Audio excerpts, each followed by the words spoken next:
Hello there, my name is Brad Emerseal. I'm a Sir Sanford Fleming student at Lindsay, Ontario. I'm in the Forestry Technician program. Today I'm here to talk to you about minimizing fence post rot. First thing I'd like to talk about is the type of wood you're going to use in a fence post.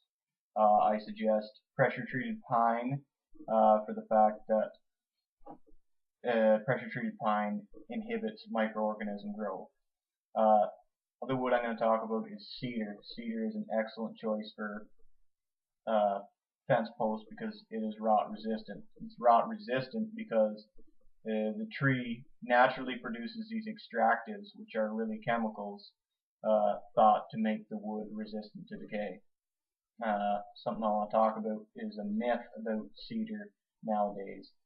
People believe that the second growth cedar is not as rot resistant as old growth cedar.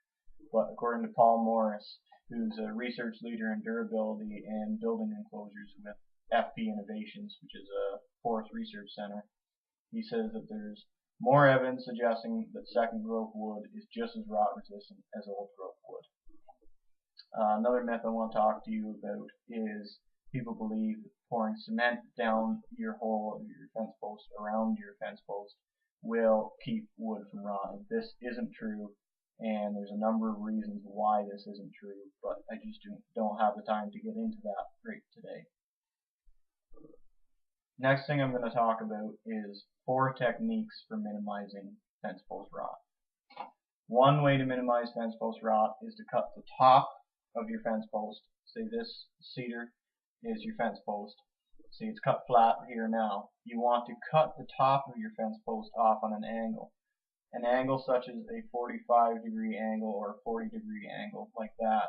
This will allow for your water to run off and not pool on top and come down the side into your hole, creating more water in your hole, and that's what's going to start your fence post rot. Next thing I'm going to talk about is your ideal solution.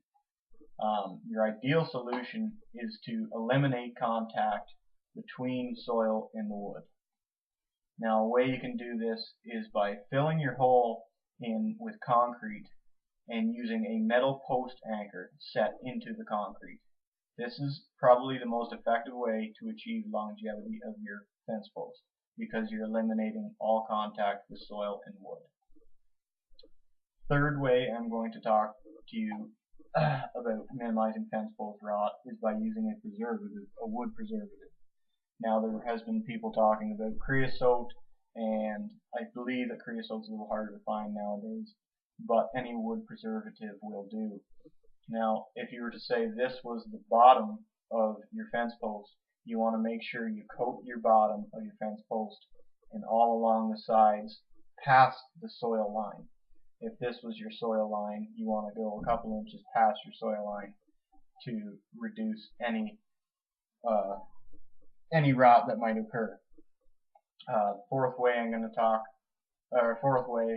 is to pack your hole in, but leave 2 to 3 inches higher of soil, tapering out to allow for water when it comes down to go out around your hole instead of inside your hole, which will create more rot.